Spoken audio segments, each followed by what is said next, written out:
Salut et bienvenue dans cette vidéo. Donc cette semaine je me suis dit que ça pourrait être cool en fait d'être avec ma soeur, vu que c'est notre chaîne à nous deux, et qu'on réponde sur les clichés sur les chrétiens. Donc du coup sur les réseaux sociaux j'ai demandé s'il y avait des personnes qui avaient des préjugés sur les chrétiens. Donc on va pouvoir dire si on est d'accord ou pas d'accord, ok? Pour le mettre dans le contexte, Si et moi on est sœurs. Voilà. Et on est chrétienne, donc chrétienne protestante pour plus de précision. Et c'est vrai qu'en grandissant en France, il y avait tellement plein de clichés, de préjugés. À l'école, c'était genre fatigant. Et j'avoue que des fois, on avait un peu honte de dire qu'on était chrétienne. Donc je me suis dit, là maintenant que qu'on est plus vieille et qu'on a un peu plus de confiance, ça pourrait être intéressant de répondre aux préjugés sur les chrétiens. Donc le premier, c'est les chrétiens, ils sont coincés. Ok, je dirais ça aussi. Moi, je vais dire, je serais plutôt d'accord. Et des fois c'est de manière péjorative et des fois, non. Mais même moi, en tant que chrétienne, je vois qu'il y a des chrétiens qui sont vraiment trop extrêmes et radicales. Genre, quand les gens ils disent il faut plus rien écouter. Par exemple, ils disent il faut plus écouter de la musique, il faut plus écouter la musique de tout le monde parce que c'est pas bien. Et moi, je dis mais attends, mais alors les films, les vêtements aussi, c'est fait par c'est pas fait par des gens qui ont des bonnes valeurs, hein. Donc voilà, je me dis si on va vraiment loin, il faut vivre comme les Amish.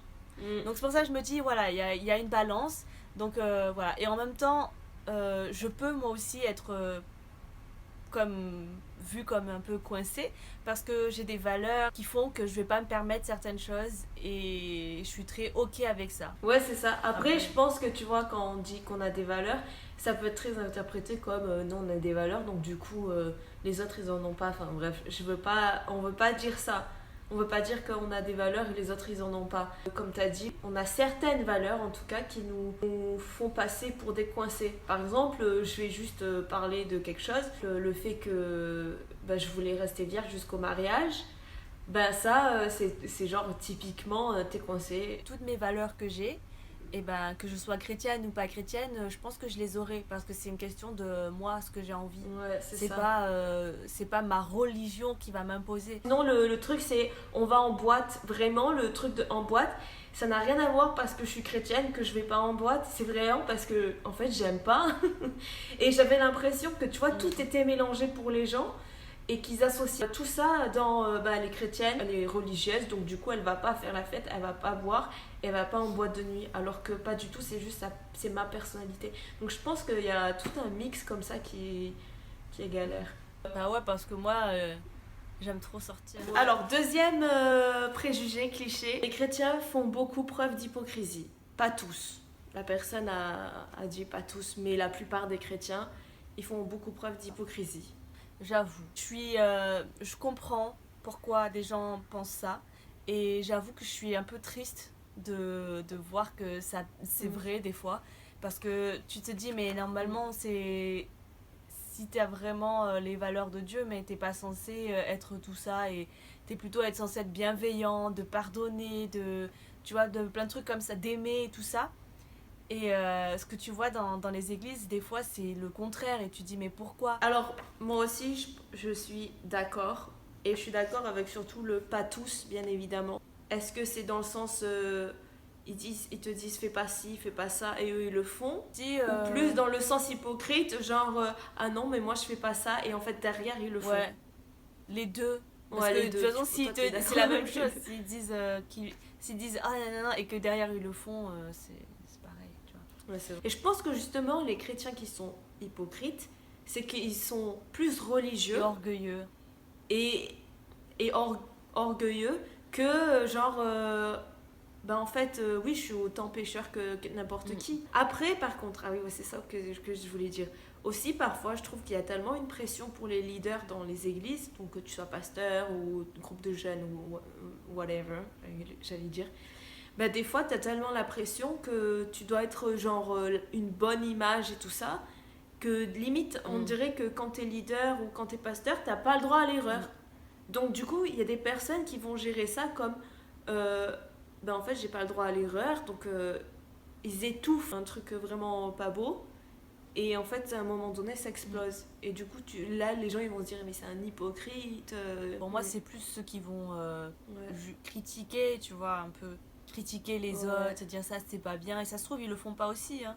Mais voilà, ils vont critiquer les autres et ils vont dire, oui, alors elle fait n'importe quoi de sa vie ou des trucs comme ça, tu vois. Ou non, mais ce gars, il fait.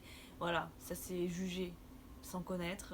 Ouais. Et puis surtout juger sur l'apparence. Ok, donc désolé, sûrement que ça a dû changer le point de vue, même la luminosité pour ci, tout ça. Mais en fait, j'avais plus de place sur mon téléphone, donc. Du coup, on en était où on en était à la question. Au préjugé numéro 3, et c'était pour être chrétien, il fallait être parfait. Il faut être parfait, je sais pas. Donc, Ah, pour une fois. je dirais, bah, bien évidemment, je suis pas d'accord parce que c'est faux. Enfin, genre, pour être chrétien, t'as pas du tout besoin d'être parfait. Je comprends pourquoi il y a cette frustration parce que t'as l'impression quand même qu'il faut changer tout. Tu vois, genre, si tu fumes et que tu bois, eh ben, t'as l'impression que, voilà, parce que tu deviens chrétien, tu te dis, ah non, mais j'ai plus le droit de fumer, j'ai plus le droit de boire, j'ai plus le droit de faire ceci, cela. Et du coup, il y a cet état d'esprit-là où, en fait, je veux agir comme si je suis parfait. Je comprends pourquoi la personne elle dit ça. C'est parce que quand tu regardes dans les églises ou les chrétiens, il y a cette image de bonne famille un petit peu. Je fais les choses bien, donc je me marie tôt, j'ai un enfant. C'est très récurrent, on va dire. Enfin, tu les ranges dans une case et t'as l'impression que si t'es pas comme ça, tu peux pas être chrétien. Ou qu'être chrétien, c'est être dans cette case-là. Je dirais que justement, ce cliché-là, il est plus présent qu'on ne le pense. Mm. Et c'est même des fois, il y a des gens qui ne le réalisent pas. Parce que je trouve que dans les églises, en règle générale, et ben en fait, il y a plus. C'est comme si l'église. Bon, peut-être que ce que je vais dire, c'est un peu choquant.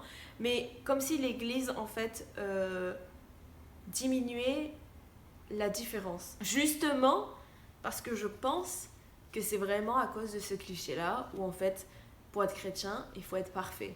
Et il y a tellement tout qui est mixé entre, sérieux, tu peux pas dire, ok, je vais arrêter de faire ça, ceci, j'arrête d'écouter de la musique parce que c'est pas chrétien. Et en fait, il y a cette idée-là où en fait, les gens, ils ont tellement peur d'être dans le mauvais qu'ils vont chercher à vraiment être ultra restreint et faire vraiment, vraiment attention et à chercher au final à être parfait. C'est-à-dire à ne pas faire d'erreur, à pas être dans le mal, à pas être dans le péché. Et du coup, ils diminuent tout, ils arrêtent plein de choses.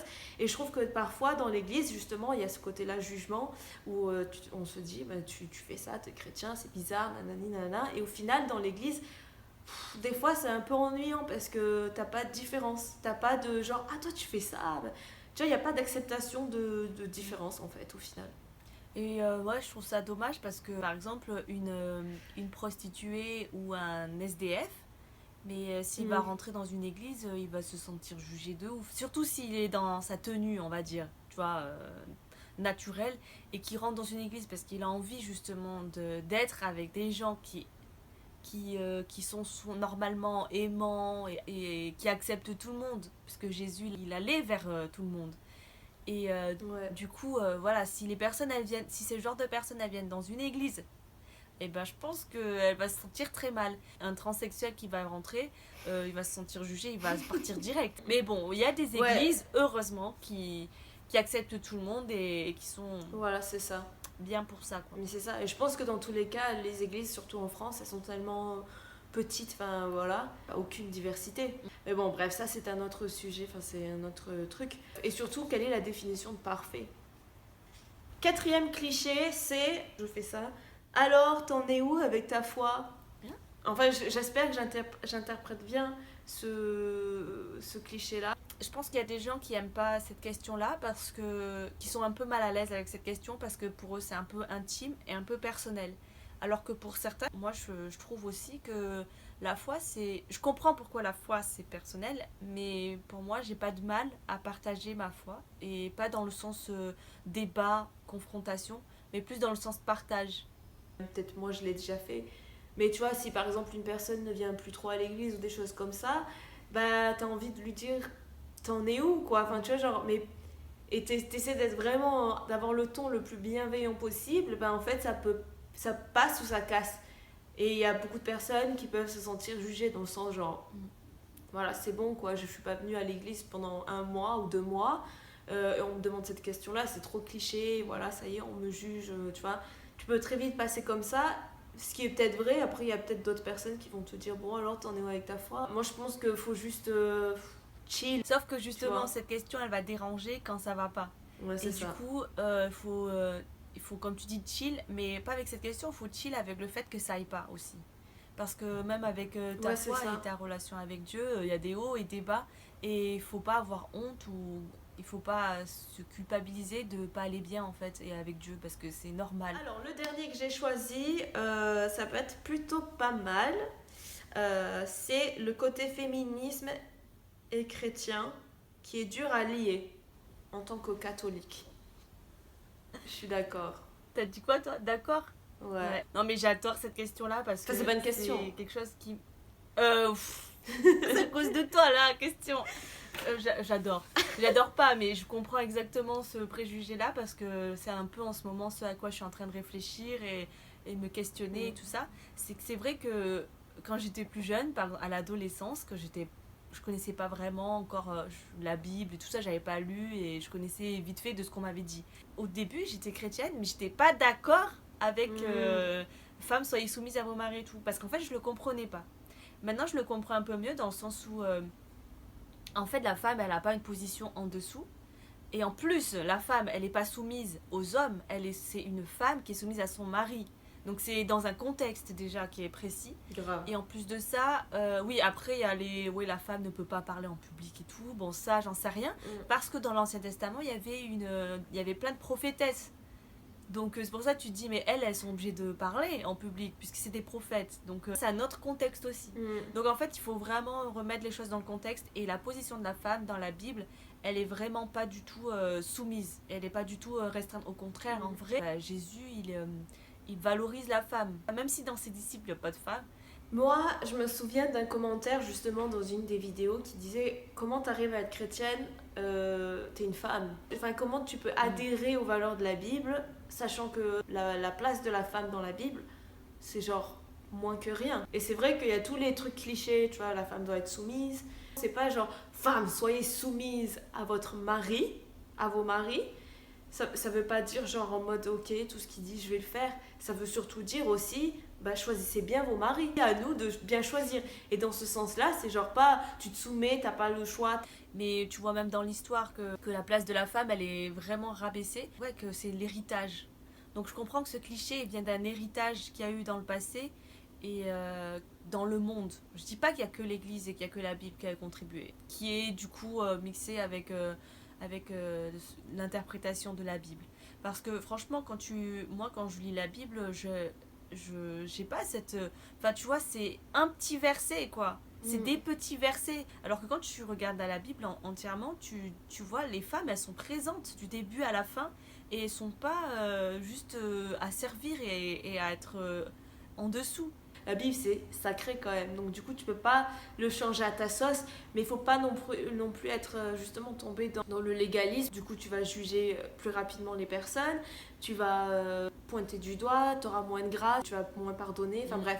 Et donc, il y a tout ça. Donc, en fait, tout ce que je me dis, c'est il faut ne pas juste prendre ok, femme, soyez soumise à votre mari, hop, c'est bon, ça c'est un truc, et en fait, t'oublies toutes les bonnes valeurs. Et malheureusement, bah, t'as raison, ça vient vraiment de l'ancien temps où bah, justement la femme est vraiment rabaissée. Et puis après, ce que j'avais envie aussi de partager, c'est que venant nous d'une culture asiatique, donc qui n'a rien à voir avec le christianisme au final, qui n'a pas du tout été influencée, et ben c'est comme si en fait c'était déjà planté dans les mentalités de l'humanité au final.